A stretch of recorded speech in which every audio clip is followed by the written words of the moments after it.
So, welcome back to 3rd Age Reforged and to another battle replay. Getting to the other end of my brush with COVID-19 now. Feeling significantly better than I was in the last couple of recordings I did. So hopefully this is a sign that it's only going to last a couple of days after all.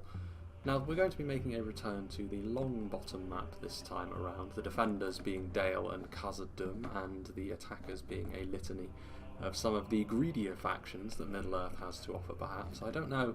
I think perhaps the Hobbit abodes that exist along the Anduin would probably be a better choice for naming this map, given the fact that it is the Dalians and Khazad-Dum that have come to their aid, but I feel like Longbottom Leaf is also one of those things that the three factions that are on the attack today would probably have in their interest to acquire, and it is good versus evil in many ways. There is Numenor on the attack as well, but of course we all know their loyalties can be somewhat flexible when it comes to which side of morality they decide to fight for in Middle-earth. So yeah, this is very similar to Hobbiton in many ways in that it's fairly difficult as a settlement to defend because it is so open. You know, attacking skirmishes can be a real problem. I think it is slightly easier than Hobbiton to defend, however, because there are more clearly defined choke points that you can hold on to at the top of the settlement as the defenders, whereas on Hobbiton you really have to deal with a mostly 360-degree attack. Also, because it is a 3v2, there may very well be a little bit more respite for the defenders here than there would be in the usual 5v3. And also the two factions that are on the defence today are pretty well set up for dealing with this kind of pressure. Khazad-Dum obviously with their heavy dwarven infantry, and Dale also with heavy units, but are very, very capable at skirmishing with enemies as well, which is going to be very important on a map like this because there really is no escaping from it. So, who I would assume are going to be the ringleaders of those trying to acquire the valuable leaf today, going to be Numenor, played by DF Mark. Numenor, of course, themselves are going to be important for the quality that they bring to the table when it comes to offering something at least that can operate on a similar kind of level to especially the Khazad-Dum infantry that they're going to have to deal with. Belagair archers, though, are going to be much more about skirmishing with the enemy and trying to take advantage of the fact that this is one of those more open settlements that can be exploited by the attackers in such a way. We have the Seafarers of Nindamos. Not a huge amount of ammunition. This is something which afflicts Numenor for the most part throughout their entire faction, but armour-piercing javelins, and then they can double as being decent melee combatants as well. And those armour-piercing volleys are going to be very important for softening up, inevitably, the very strong front lines the defenders will be able to rely upon. Belagair footmen are very basic as far as spears go, but if you do want to pad out your army with a bit more numbers, then this is really your only option to do so as Numenor without dipping into more expensive units.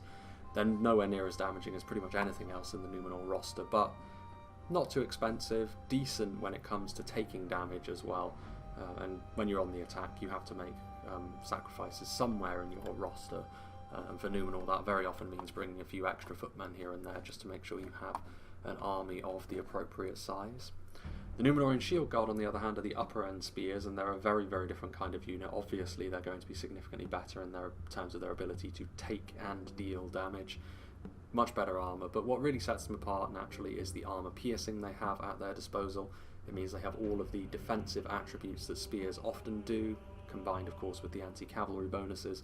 But the armour piercing makes them far more useful as a melee combatant against other infantry, especially when it comes to dealing with more heavily armoured factions, because it means they can be so useful in a long engagement against the likes of the upper tier Dalian units and Khazad-Dum's units, for example. Now, Khazad-Dum are such a faction which are so solid in terms of their infantry that this alone will not be enough, but it's still an accent to their army that Numenor have, which many other factions do not.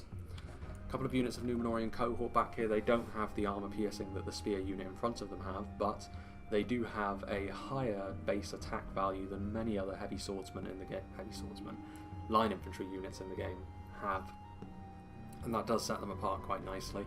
If you compare them to something similar like the Alcarondas Legion, for example, that is really what differentiates them, their ability to deal a bit more damage, and could be very, very handy at dealing with, in particular, some of the lighter units actually the Dale may be relying upon, because they really won't trade well at all with a lot of these Numenorian units, more cohort here.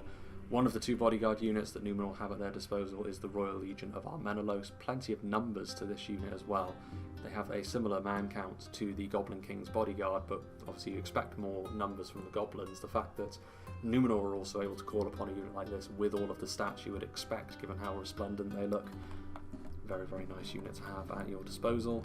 More Numenorian cohorts, and at the back, which is where our Pharazôn himself is going to be, the Pharazôn, the Swordmasters, who very recently, of course, did not win the knockout tourney between all of the two-hander units, which was somewhat surprising, being overcome in the semi-final by the Elven King's Palace Guard from Mirkwood. So it does go to show that they aren't all conquering in class in the way that maybe the Meteorial Guard are, and they may end up facing off against one another in this battle today. But certainly a more infantry-focused army here from Numenor, but that's not terribly surprising given the kind of task that they have today.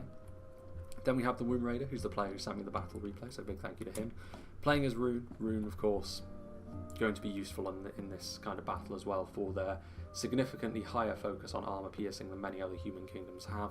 The Scion Rim are one of the few high-end units that Rhun have actually that don't have some kind of armor piercing, but in a kind of opposite way, I suppose. They are almost entirely defensively minded, very heavy spear units. Again, no armor piercing like the Numenorian Shield Guard, but their defensive attributes will make keeping those attacks going a little bit easier, especially seeing as Rhun could be exploited in a few ways. They don't have quite the same level of armor or quality that Numenor do. Dragon's Wrath crossbows, as we've already mentioned, this settlement is a bit more open, so enemy ranged units could be exactly the sort of thing to take advantage of the defender's position, and especially given that for now at the very least these are still body piercing crossbowmen, so could be very, very deadly indeed. Angles could be a little bit difficult for them, but it's the sort of thing which the defenders are going to be rightly very concerned about allowing any sort of leeway, because if they do get any good volleys off, it's going to be difficult to recover from. A couple of units of Hidden Cummel Shadow Guard over here. They don't have the same level of armour as many of the Loke units that are around them, but armour-piercing shock infantry, naturally big damage values if they can get into a good position without getting shot up too badly. They are exactly the sort of thing which even the dwarves will not want to be facing off against, and allowing to get damage over time, a decent amount of damage done over time. Balkoth Tribesmen, basic unit of javelins in the grand scheme of things, but again, if you're on the attack, you're going to have the numbers at your disposal. You're not necessarily going to have the quality in the same way that the defenders will have it. So if you can get your Balkoth Tribesmen into a good position, soften up the front lines, and then follow through with a lot of your armour-piercing line infantry units and halberdiers as Rhun, then you're in a pretty comfortable spot moving through the rest of the battle. Speaking of halberdiers, there is a full line here of the Gamprim. They don't have quite the same range as pikes, and it is interesting to note that Numenor as well do not have a huge plethora of polearms at their disposal that they can use either. So the Gamprim here are going to be filling a very important role as a line anchor. Just in behind them, got some E-Strong crossbows in various stages of armour upgrade, with the completely unupgraded version here and one level of armour upgrade here. Not the fully upgraded ones we usually see, but then again, money is going to be a little bit tighter for the attackers here. E-Strong crossbows, in a similar way to the Dragon's Wrath crossbows, if they can get into position and actually get some good volleys off, it could be really dangerous for the defenders, but especially without the armour upgrades, they are one of the more fragile units of crossbows, so time will tell if that actually proves to be a sound investment. Some regular E-Strong warriors over here, a unit which will be, at the very least, being reskinned in the upcoming patch, and maybe rebalanced as well away from being a militia unit, so soon they will be known as the Cummel's Immortals, so for now this may be one of the last times we see the E-Strong warriors in their current guise. Pretty good if they can get into melee actually for the level of unit that they are, but without the shield that the standard clansmen have, they are going to be a little bit more vulnerable. Speaking of which, here are the clansmen, again unupgraded as they are, but cheap, and as far as a unit of militia goes, sword militia, they're not too bad at all. But a couple of units of Flagrim here at the back, in fact 3 units of Flagrim here at the back, so as far as a line infantry unit goes, very dependable, adding in the armour piercing as well. Going to be useful here, I mean, especially against factions like the Dwarves, because yes, Rhun are going to struggle a little bit in terms of overall quality against factions like the Dwarves, but the armour piercing really does help them equalise that fight just a little bit more. And last, but by no means least, indeed they probably are the biggest army on the field today, going to be the Misty Mountains, played by Diego Rio Ramos. Again, crossbows, more crossbows here with the heavy goblin ones. Same principle applies here. I think they are actually, when the E-Strong crossbows are completely unupgraded as they are, I think the heavy goblin crossbows are a little bit bulkier, so they will withstand a bit more ranged punishment than they will, but The same principle most certainly applies here. They could do really well if they can get into the right position and start raining bolts down upon the enemy. However, they are going to be quite vulnerable to enemy missiles as well on the approach. Some Black Uruks of the mountains. As far as a heavy sword unit goes, again, they're not too bad, especially given that there's 203 of them in a unit. They may lack individually next to some of the other heavy swordsmen that the game has to offer, but especially when you put them in and amongst the rest of the very large army the Misty Mountains can field, they become a bit scarier. The Goblin King's Bodyguard, a very dependable unit of sword and board bodyguards, as we've already mentioned. They're not quite as tough as something like the Royal Legion of Armenelos, but surprisingly potent. We have a catapult here. Again, open settlements like this. Under normal circumstances, catapults would be used on walls and such by the attackers, but on this occasion, if the defenders do blob up, then it's going to be difficult to avoid blobbing up given the amount of space they actually have to work with. The catapult could be used to devastating effect here. We've got some cave trolls here. Good for punching through lines, as are the Drake Broodlings. Momentum is the name of the game with both of these two units. The Drake Broodlings are a little bit more high risk, high reward than the Cave Trolls are. It's probably the sort of unit you want to be seeing used a little bit later on in the battle, if I'm being honest. Just because if you use them too early, then the defenders will be able to swarm them and kill them off without too many issues, especially given the nature of some of the defending units that Dale and Khazad-Dum can bring. Exactly the sort of thing which will bring down Drakes and Trolls pretty quickly. Many heavy Goblin infantrymen, obviously, in terms of the individual quality they have, not too much, but very, very cheap, very, very numerous, exactly the sort of thing that you want from a Misty Mountains army if you're one of the attackers here, especially when you can twin it with the quality that Numenor have and the armor-piercing Rhun have. Can make for a potent trio, this. And then a few units of heavy Goblin Spears at the back, which, similar to the heavy Goblins in front of them, individually are not that good, but considering the fact that they have a better shield value and armor piercing on those spears, they do represent, in most matchups, a far more efficient offering. But you can't bring them in quite the same numbers as the heavy Goblin infantry, so it's not too surprising to see two units here. Moving on to the defenders, who are guarding the manor house at the head of Longbottom. Medexa playing as Khazad-Dum, Morris playing as Dale. Been a while since we've seen Morris, actually. Warriors of Khazad-Dum, standard Khazad-Dum units are still going to be very, very efficient against most units that come up against them. Even regular Dwarven units, after all, are going to have the ability to withstand a great deal of punishment. But it's going to be the Legion units, which I would imagine Khazad-Dum have invested a little bit more in, especially with the armour upgrades here. Makes them a very, very tough foe to bring down. Armour piercing will do it, but the level of quality is still very high. Sentries of Khazad-Dum, regular units of pikes, going to be very important for digging in, especially given the relative lack of pole arms which the attackers have decided to go with, and also kind of a lack of a lot of archers. They've invested more heavily perhaps into crossbows from Rhun and the Misty Mountains, which are more dangerous maybe if they're used well, but considering I think archers would have been one of my main concerns as defenders here, I'm sure the defenders will be heartened as soon as they actually take stock of the armies coming at them. Orc Hunters are probably one of the examples of the Khazad-Dum roster which don't have that thick of an armour value, especially seeing as they don't have the shield the Warriors of Khazad-Dum can also depend upon, but decently damaging for archers of this type, and like I said, it's not going to be something you can avoid really. You're going to have to trade back and forth with enemy skirmishers, and they'll do just fine at killing off some of the crossbows that will inevitably be on the approach as well. The mighty 3 hit point Mithril Guard are here, to no one's surprise I'm sure. 2 units of Khazad-Dum Reclaimers, which when the fighting gets constricted, the Khazad-Dum Reclaimers will be able to do a lot of damage to whatever unit they decide to hit. Will be interesting to see what they decide to go after and when. Some more 4th Legion here. A couple of units of mercenary crossbows, so this is where Khazad-Dum, if they want to use crossbows, they have to dip into the mounted crossbows they have, because they don't have the same access to Ironfoots and Blacklocks that their dwarven cousins from the Lonely Mountain have at their disposal. Gives them a little bit of mobility as well, but I highly doubt that we're going to be seeing them go outside the settlement, and they're going to be used more as regular crossbows, I would assume. A few units of upgraded 3rd Legion represent a very solid front line indeed. More 4th Legion, more warriors, and then more sentries and miners in there as well. As we start moving into the Dalian army, Dalian spearmen and Lake Town pikemen represent a cheap and cheerful front line for the most part, with Dalian spearmen being good defensively. Once again, these pikes As much as Lake Town pikemen are not the strongest unit of individual pikes, the lack of pikes for the attackers here could make this be a very, very wise choice indeed. A couple of units of dismounted earls, very, very strong unit of line infantry in their own right. A defending ballista, which would be very useful at sniping out maybe the Misty Mountains catapult if the attackers get a little bit too gung-ho. Several more units of Dalian spearmen here in a very dense formation with more earls.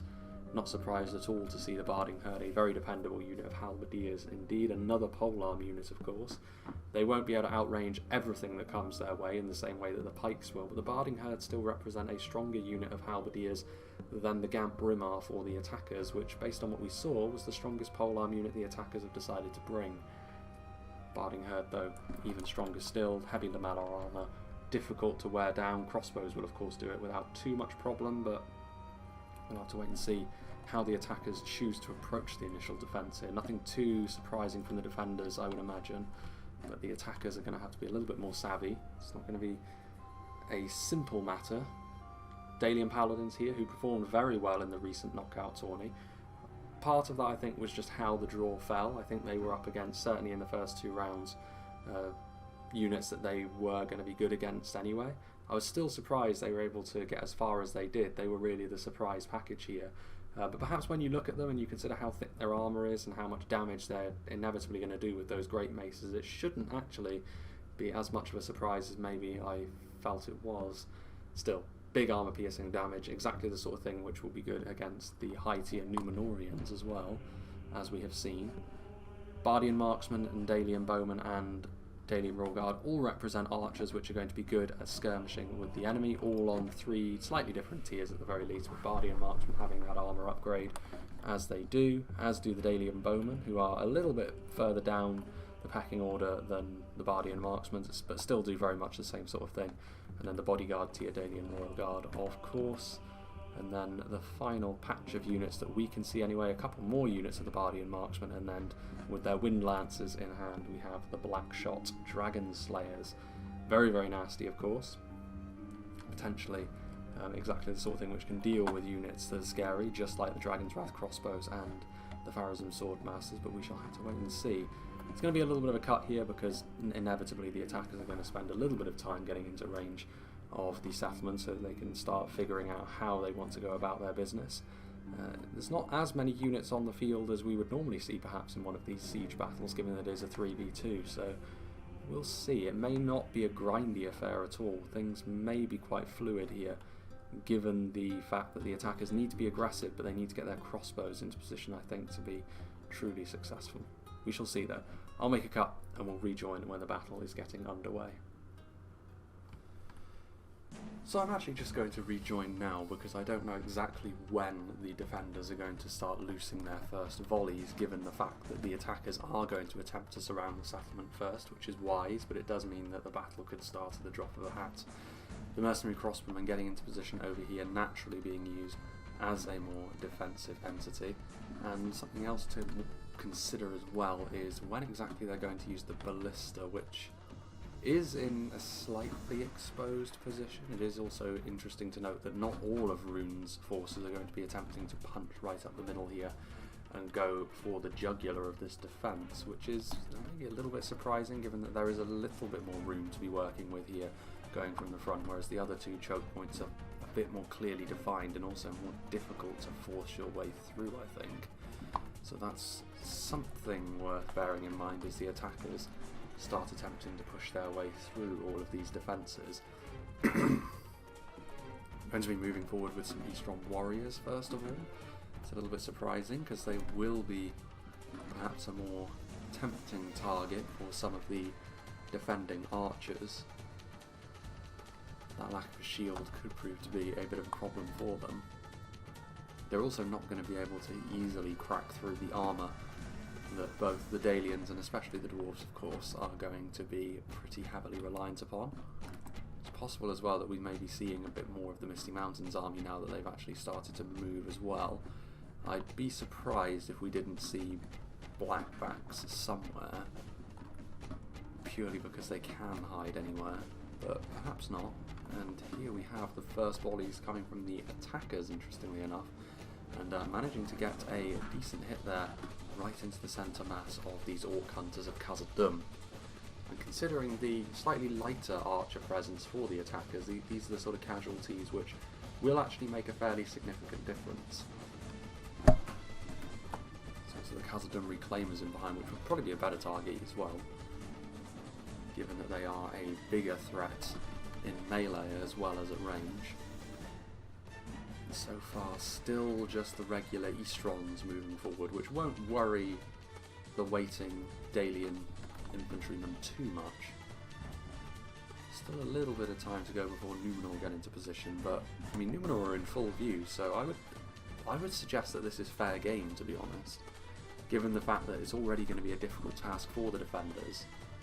One advantage that they should be allowed to capitalise on, I think, is shooting the attacking armies as they move around into this position, especially seeing as it's Numenor with all of the quality that is bound up in their army in comparison to some of the others. Meanwhile, bit of a counter-attack here. The Dalian spearmen moving forward, the first melee engagement of the battle. I'm a little bit surprised that Dale have elected to lurch forward like this, because this is a golden opportunity now for Rhun to surround and destroy a unit of infantry, especially given the slower pace at which Dalian spearmen are going to get the job done, but with a little bit of ranged support coming from up on top of the hill, those Bardian marksmen should carve their way through these Eastrons pretty quickly, but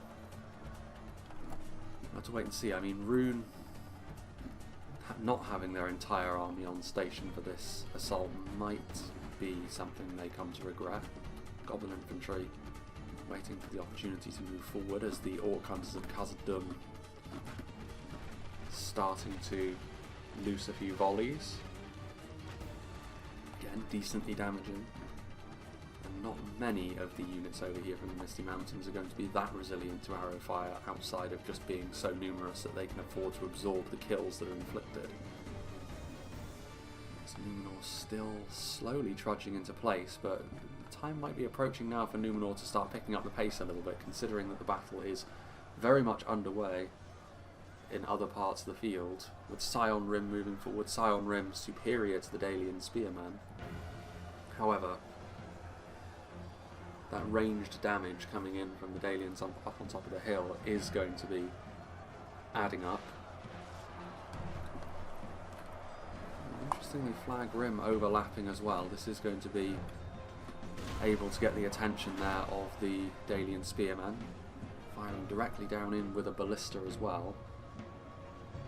It's a fairly big presence that both Dale and Rhun have committed to this engagement so far, so whoever ends up coming up on top of it is going to be very pleased. A little bit of friendly fire, but mostly hitting the Flag Rim, and considering the nature of this engagement, there is the danger that the Easterlings may well end up routing as a result of this.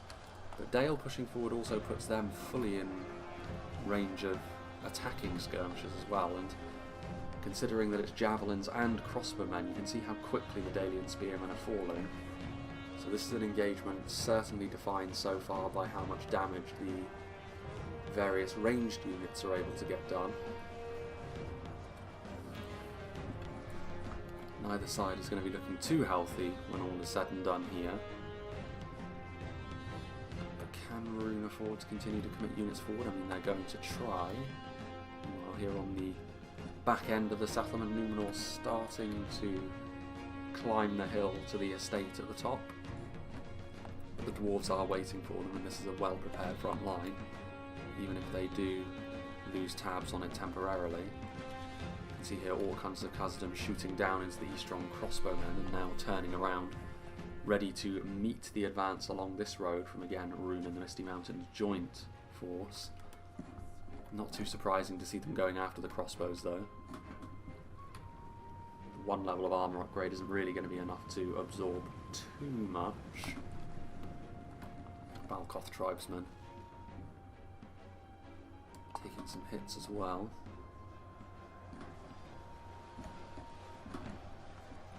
Dalian spearmen may be chasing some of these runic skirmishers a little bit too far for my liking.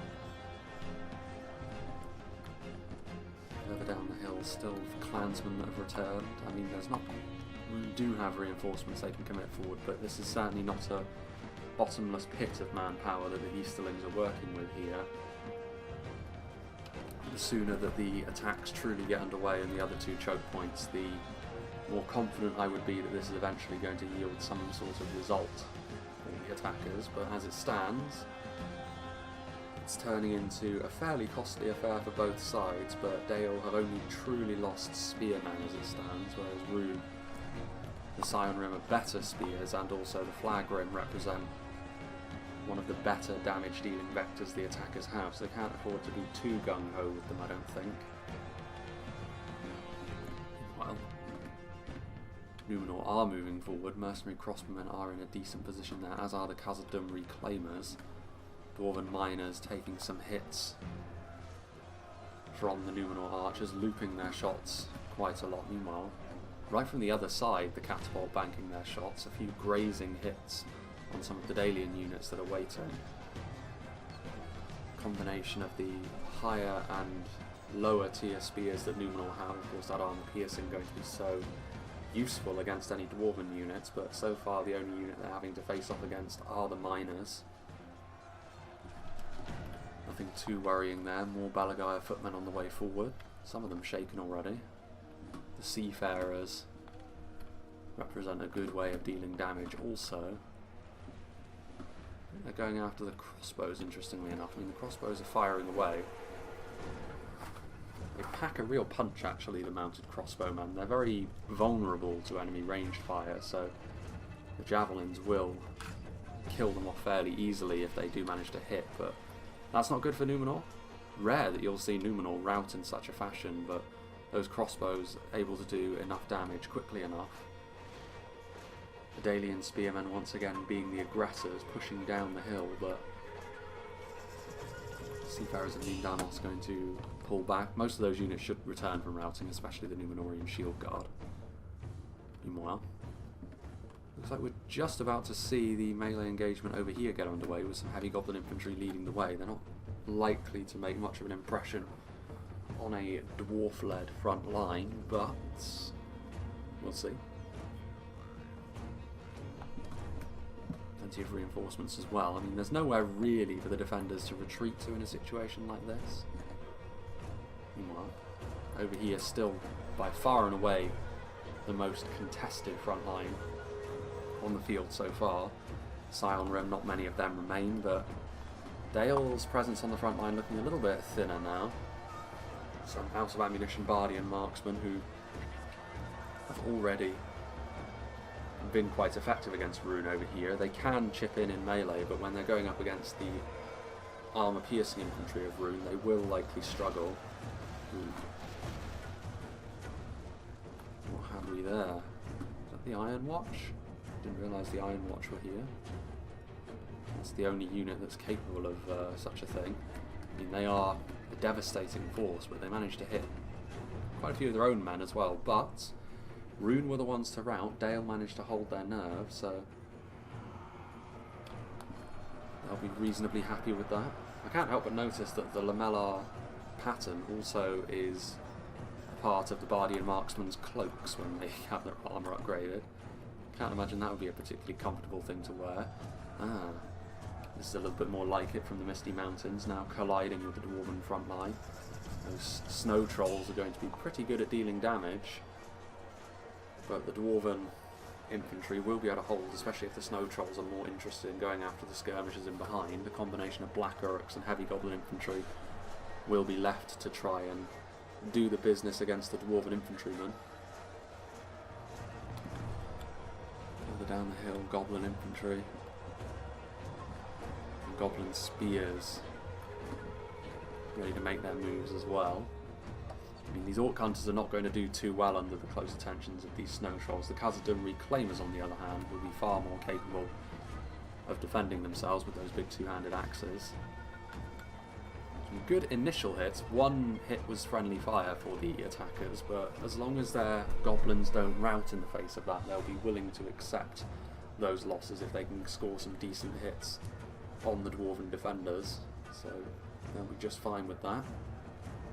defeat is a distinct possibility for the Black Uruks still, even with the Snow Trolls returning. The addition of a unit of sentries of Khazad-Dum also pushing onto the front line, helping to fortify the Dwarven position. They'll be very happy with that. Iron Watch shifting across. What have we here? Bardian Marksman. Having already been pretty effective against Rhun, another unit is now going to attempt to do the same against Numenor. A lot of these units have shields that are pointing in the right direction, which will mitigate their effectiveness somewhat. Once again, the Dalian Spearmen maybe a little bit overextended, but how well the skirmishers for the defenders have been used so far have made up for the slightly messy front lines. Belagair archers in behind, ready to move forward still. These Bardian marksmen proving to be pretty good actually when used defensively in melee. As the Scion Rim, I mean the heavy nature of a lot of these runic units will bear fruit eventually without any further support for the defenders, but Rhun don't have too much left over here. I mean, they've got some Camels Shadow Guard they can send forward, but the rest of their army looking a little bit battered and bruised. Not all of it of the highest quality either. There's another volley from the catapults come in. Again, a decent hit.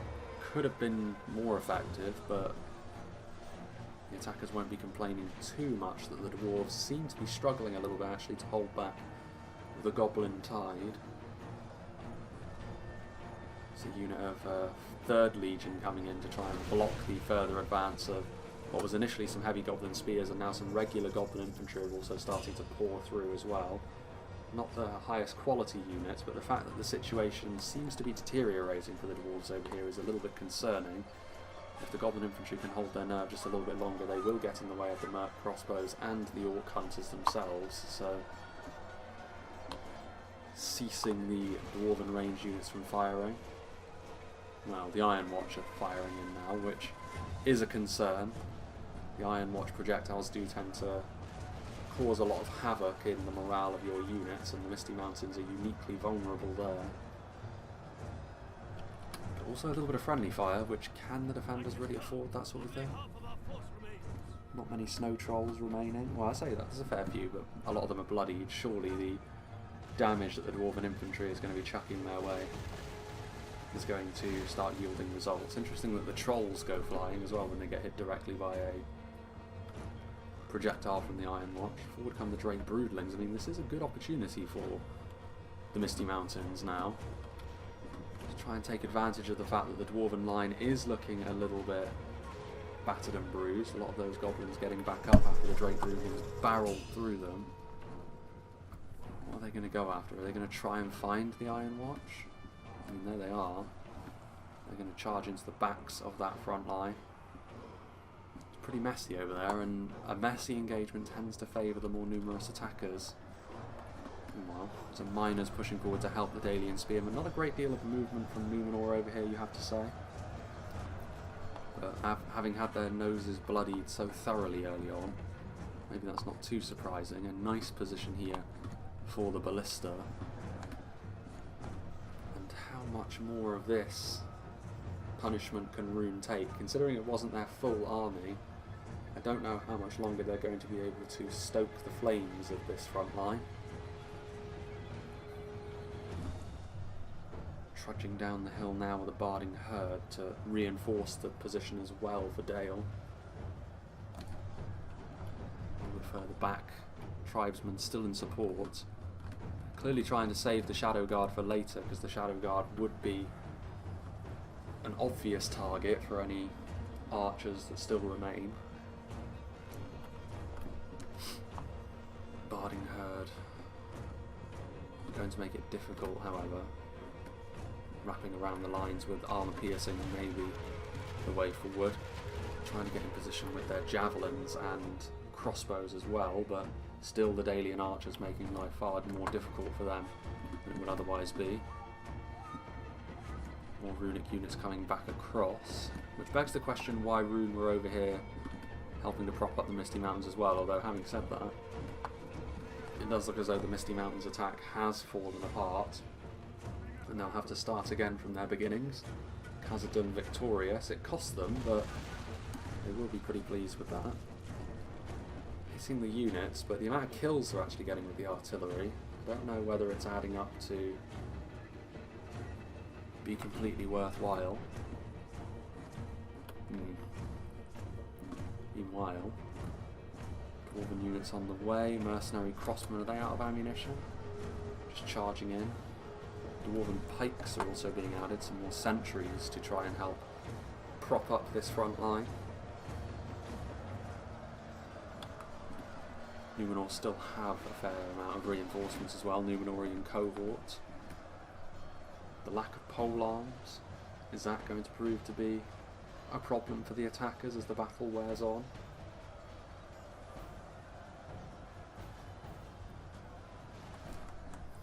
Further back down the hill, the cohorts are still there.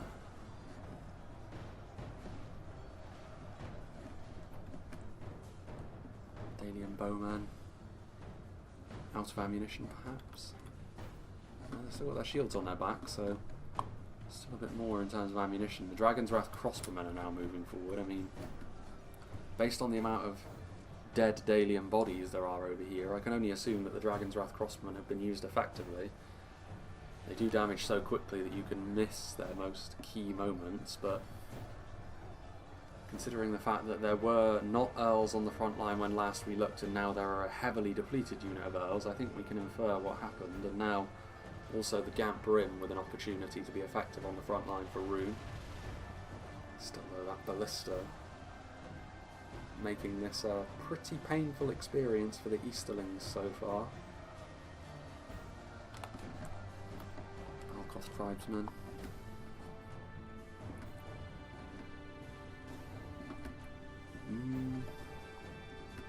The Misty Mountains, I don't think they really have the luxury of being able to sit back like this. I think they're trying to utilise some of their ranged units to soften the dwarves up, but a fragmented approach to the battle may yet prove to be the undoing of the attackers if they're not careful. As we have seen in the past, Dalian bowmen in a very good position to continue firing, and it's interesting actually how Numenor seem to have struggled to maintain an assault in this battle, given the quality that they possess, but they have also been on the receiving end of some pretty nasty missile play, so maybe it's not that surprising. Especially from stuff like the mercenary crossbows.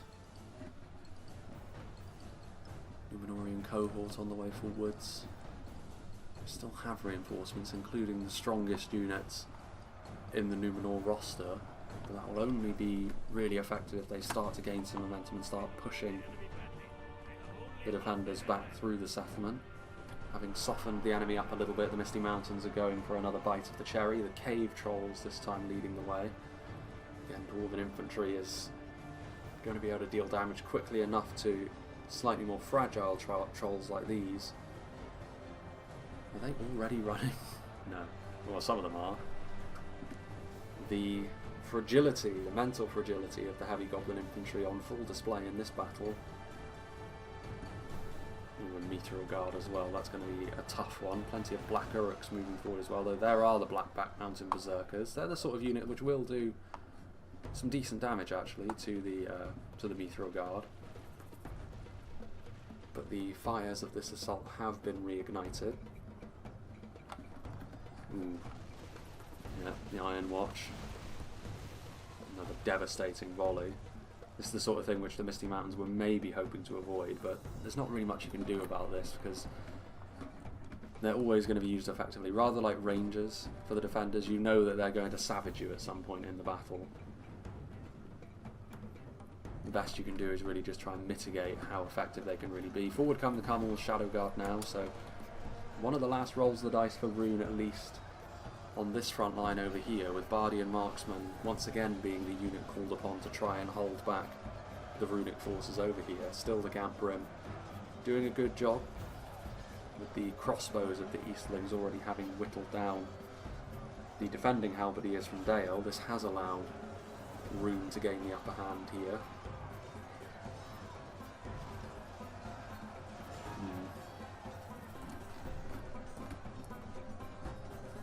Down the hill come the Dalian bowmen. Axes drawn, another out of ammunition archer, but it's better than nothing. And the defenders are starting to become a little bit more depleted. This is also where perhaps the slightly healthier nature of the upper tier of Numenor may very well come into play in the late game and see the attackers over the line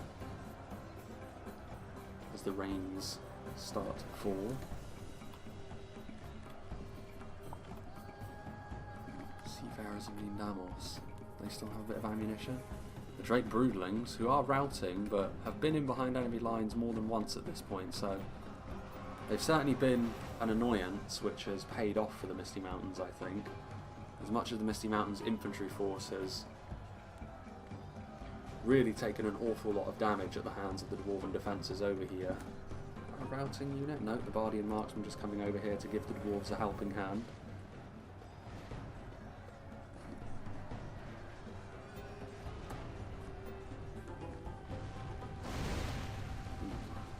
Khazad-Dum Reclaimers. Front rank of that unit wiped out by a catapult. Is Drake Broodling's going to come back? Possibly not. Have we got the infantry in the background?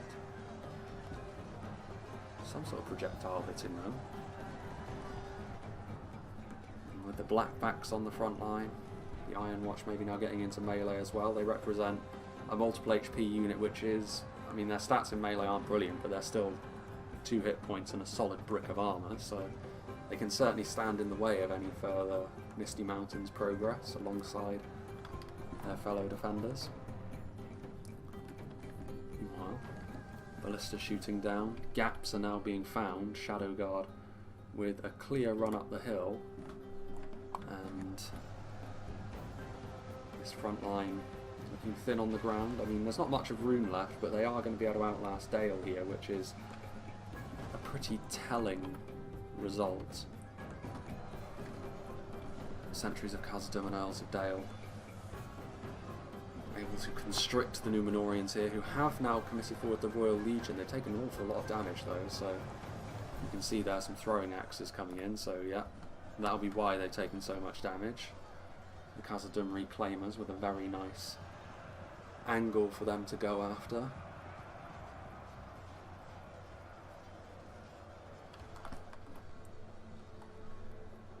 Balagar Archers, defeat seems certain, having to send forward out of ammunition skirmishers to the front line to try and do the business. Further down the hill, not much in the way of reinforcements, but 3 solid units nonetheless, and that may be all that's required, because I do think the defenders are starting to run low on resources themselves. The amount that they're having to commit to these front lines now is starting to look a little bit worrying for them. They're still holding on over here resolutely against the Misty Mountains attack, which is a sign, I think, that the Numenorians should up their game a little bit. While the Misty Mountains are still alive, if they apply all the pressure to break through the back of the settlement, it could get pretty nasty. Some friendly fire, but also a hit directly into the centre mass of the defending infantry as well. Lake Town pikemen trying to get into position. I think they managed to do so quickly enough. Able to get their pikes down. And the Cumul Shadow Guard will struggle significantly more against pikes from the front.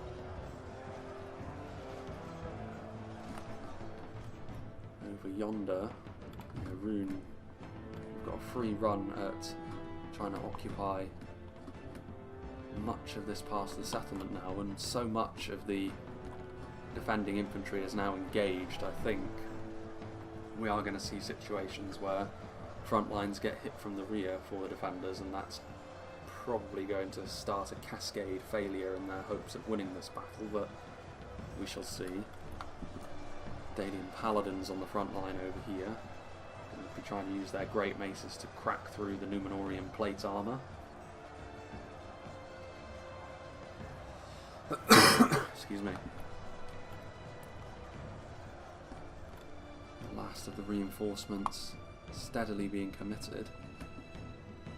Unit of Khazad-Dum reclaimers. The Dalian Royal Guard, being provided they don't get caught on the receiving end of the phalanx formation, they'll do very nicely against the Gap Ring.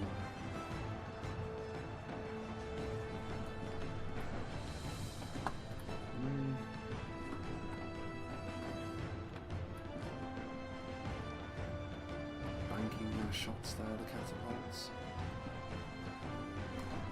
Going to be able to do a lot of damage still with these crossbows as well on Rhun.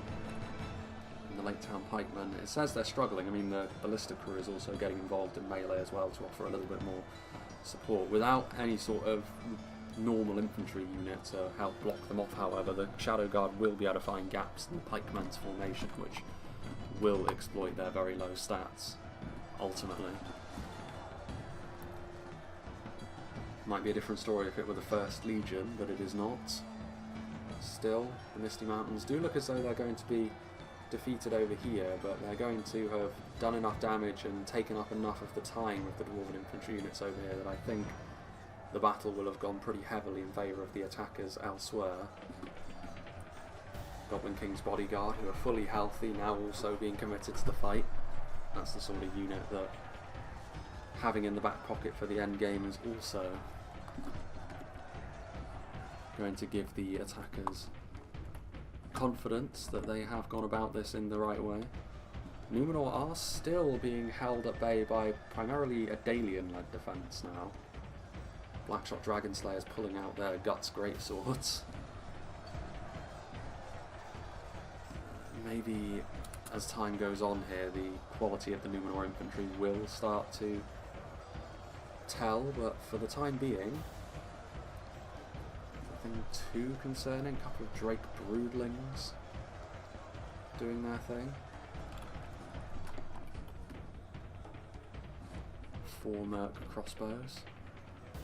Some Khazad-Dum reclaimers have been able to at least silence the Dragon's Wrath crossbows, who have been a very important part of the runic efforts over here. I don't know if Rhun would have been able to overcome the defences over here without the volleys they were able to get into the Barding Herd and Earls that were committed to try and hold the front of the settlement down. This is one of those units. I mean, the Iron Watch of Mirrormere have been that for the defenders. It's one of those units that it's so difficult because just 1 or 2 volleys is enough to do some pretty serious damage, especially in the hands of an attacking force like this. And over here, these strong crossmen getting cut down by the Royal Guard. And the Carmel's Shadow Guard really doing the business actually against these pikes. Very competent performance from them. It does go to show what the price of not having a unit of infantry to help back pikes up can be, though. The formation really is everything, especially with a lower end unit of pikes. There goes the Runic General there. Maybe morale could still factor into this. Although given the quality of the runic forces and the momentum being in favour of the attacks at this point, I would doubt it. Goblin King's bodyguard victory seems certain, which is surprising given the fact that there's still Mithril Guard alive, there's still plenty of really good quality Dwarven infantry units, but the Misty Mountains don't even really need to be completely victorious over here anymore, they just need to hold the front lines for as long as humanly possible. Some 3rd Legion getting in behind, trying to silence the heavy goblin crossbows, who it's hard to tell actually how effective the Misty Mountains crossbows have been. But you would assume that this is the sort of unit which can add up kills over the course of a longer battle fairly easily. Again, like I said, this is going to be a difficult settlement to defend because the attacking skirmishers can be used more easily than on many others. A very exposed settlement indeed.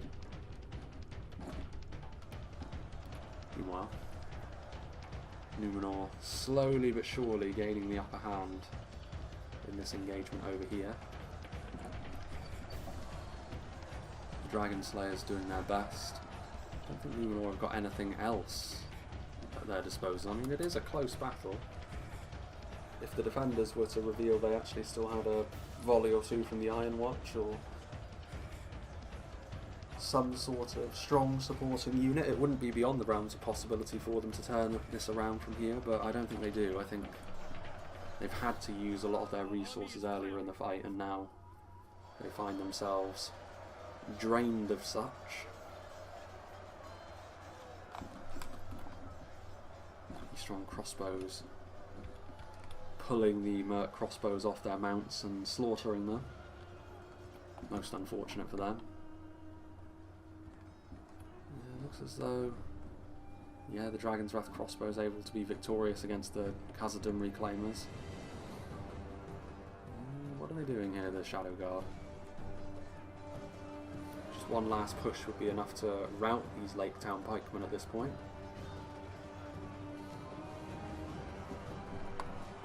Shadow Guard, of course, do wield a halberd, but they wield it like an axe, so a shock infantry unit rather than a polearm unit.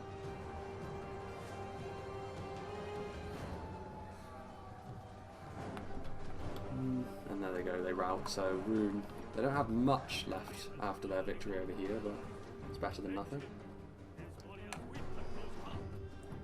That must be the Numenor general then. Again, Numenor, we have seen them rout actually already in this battle alone, but stuff like the Pharazim Swordmasters are not going to be routing, and ultimately the rest of the units should follow their example over here.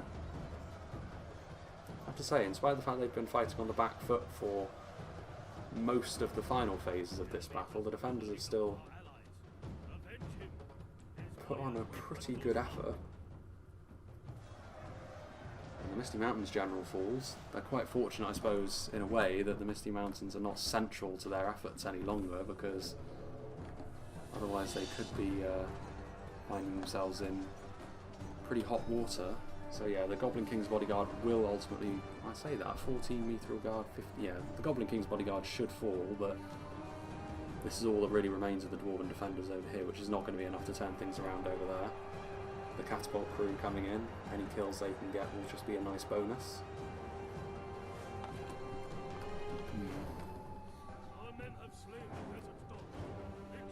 I'm not sure I'd call Balin a desert dog, but no matter. Some runic reinforcements for the Numenorians over here just to help finish the Dalians off that much more quickly.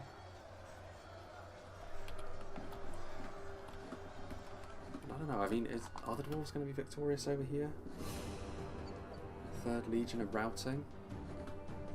The loss of Balin, a significant loss in the end, and with that as well, with the 3rd Legion routing, the catapult crew support of the Goblin King's Bodyguard would probably be enough actually to finish the Mithril Guard off. You can barely see them actually poking out over the mountain of corpses that are over here.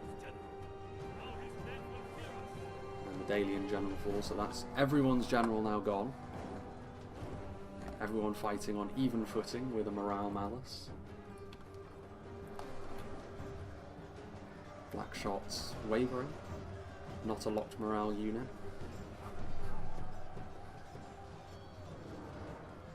This is going to be the end, and it's been actually a pretty hotly contested battle. Support units, as always in siege battles, are going to be very decisive, and so it proved to be here. I was a little bit worried in the compositions for the defenders that the lack of long-range archers may prove to be a bit of a problem, but in the end they were able to use crossbows, javelins and artillery to make up for that. It was more than enough in the end, especially when it comes to stuff like Dragon's Wrath crossbows, obviously very, very dangerous. As for the defenders, I feel like maybe overextending with spears too often. If you go on to lose the battle, you can always question how efficiently your ammunition was being used, but that comes down to minutiae really, which it's impossible to criticise too harshly unless you really see them wasting ammunition, which wasn't the case here, I think, for the most part actually.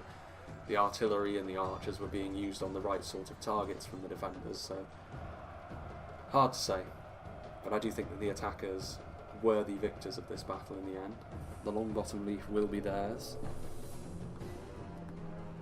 and all three of the attacking armies have a presence still on the field. The Numenorians, the most healthy, both the Misty Mountains and Rhun, heavily depleted, but there we have it.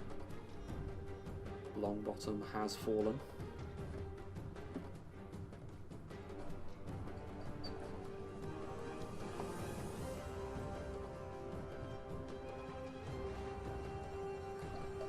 What is left? Tucked away. Oh, as a unit, there's one crossbow. Yeah, and he rounds the mercenaries. 3% the difference. Well, I hope their luxury good was worth it, because they have been made to pay for it, but the attackers are victorious in the end. Like I said, I think worthy victors as well. Interesting, the fact that it was this kind of map and they didn't bring the archers. Like I said, it probably would have been a little bit easier for them actually if they had decided to go for a little bit more in terms of an archer-focused approach. Maybe some Belagire archers from Numenor would have made their job all the more easy. But having said that, it would have also changed their tactic significantly to be a little bit slower, a little bit more of a slow burn assault, as opposed to what we got, which Rhun kicked things off. It was maybe a little bit fractured to start with, Numenor maybe lagging a little bit further behind the Runic and Misty Mountains assaults from the south side of the settlement, but ultimately I don't think you can have too many complaints. I think that these are all minor things that you would point out. Difficult for the defenders to win on a battle like this, so the fact that it was as close as it was does show that Khazad-Dum and Dale were actually played very well. Again, it comes down, I think, to here and there maybe a little bit more efficient use of ammunition, maybe setting up in defensive shape a little bit more rigidly rather than trying to chase the enemy, which we saw them do with those Dalian spearmen in the earlier stages. But by the same token, if you do that, if you stand stock still in your positions, then stuff like the crossbows and javelins may have been able to be used more effectively by the attackers. So it's one of those where you're not really sure how things would have been differently, how things would have gone differently in those situations. Let's see what did the damage then for the Runic army. Unsurprisingly, Dragon's Wrath crossbow is one of the very key units that the attackers had at their disposal. I think without the Dragon's Wrath crossbows performing like that, Rhun very well may have lost that initial frontline engagement, and considering how close the battles between Dale and Numenor and Khazad-Dum and the Misty Mountains were on the other two choke points, that may very well have had a sweeping effect in favour of the defenders if Rhun had not utilised their crossbows in that way. Javelins doing well, regular crossbows doing well. The Gamprim, 132, so this I think was after the Dragon's Wrath crossbows, and Rhun really started to take control of the front line with their own polearms. So it goes to show again the knock-on effect of using a single unit well. It can really help your other units do the business. And the Carmel Shadow Guard, which were committed late on as really a finisher move on the defenders, and the armour piercing and just the outright base damage that they were able to do was definitely a big factor in how Rhun were able to really nail things down in the late game. So yeah, big thank you to the Womb Raider for sending this one in. Big thank you to all the players as well for being a part of this battle replay. By the time this one comes out, it should be getting into the later part of October. So it's a little bit, for reference, I'm in mid-September at the moment, so I'm going to be, I'm still sort of at the tail end of recovering from COVID, but yeah, by the time late October rolls around, I think I'm going to be looking to do a channel update at some point in the later part of the year, because it's very much looking like at this point there will be upheaval happening at the end of the year, good upheaval from my perspective, and even if it's not, it will be happening very early into 2023. I feel very confident about all of this happening now, so things are going to change fairly significantly, and fairly significantly for the better as well. So the exact details of which I will be able to talk about, I think, by the time we get into the time of year when this replay is actually going to be broadcast on YouTube. So yeah, it's going to be an interesting time, and it's going to be a positive time as well, I believe. I'm finally going to be getting back to doing the sort of things that I want to be doing, rather than killing myself essentially doing the job that I'm doing at the moment. Not that it hasn't served its purpose, it's given me a lot of good experience and certification, but I can't really get anything else further out of it, and if I remain, I'm just going to be wasting valuable time, I think, in terms of getting to where I want to be. But I'll talk a little bit more about that later on in the year, because I feel as though I've been talking about this on and off at the end splash screens for pretty much the entirety of the year, because things have been very up and down, very back and forth. I haven't really known what's going to be happening. And I do feel as though a little bit of context is also important, because it has affected what I would have liked to have done with the channel fairly significantly. I haven't been able to focus on the channel as much as I would have liked to, and the fact that I've been able to maintain an uninterrupted 2 videos a week schedule throughout the year is actually fairly remarkable, all things considered. But yeah, moving into next year, things are going to change for the better, I think. There's a lot that can still change between then and now. I mean, things could, again, change, but I feel as though it's worth doing an update and just a little bit of a retrospective really on 2022 at some point, whether that be into December or whether I do that in November at some point in the next couple of weeks. I think it's worth doing, because from your perspective, I don't think it's actually been too different in the sense that I've been able to get out my content as I would normally. But from my perspective, it's been a very difficult year with regards to the channel and just generally. So I feel as though a proper channel update this time, a live stream with a full Q&A, and maybe even we could combine it with doing a little bit of a preview on the next patch as well, because by that time it will either be very close to release, or I'm sure there'll be other stuff that we can take a look at as well. Yeah, that would mark pretty much a nice capstone to the year, I think. So hopefully we can get that done, and maybe I'll have a little word with Kuro and Sin maybe about that to see if we can make that happen. Hopefully by the time this one comes out, all of this will already be in place, but we'll wait and see. Again, it's best laid plans and all that. But yeah, as for what's actually going to be coming out video-wise, I've run my backlog completely dry actually with this replay, which is good, because this is the last opportunity I'm going to have to record for this week, I think. Well, actually no, because technically I've still got COVID, so I'm waiting for a negative test result. But yeah, I think there may be a couple of other ones from Winged Swordsman that I actually missed doing. So if I do have those, then I'll go back and record those instead. But if not, then I will be simply waiting on another replay to come through.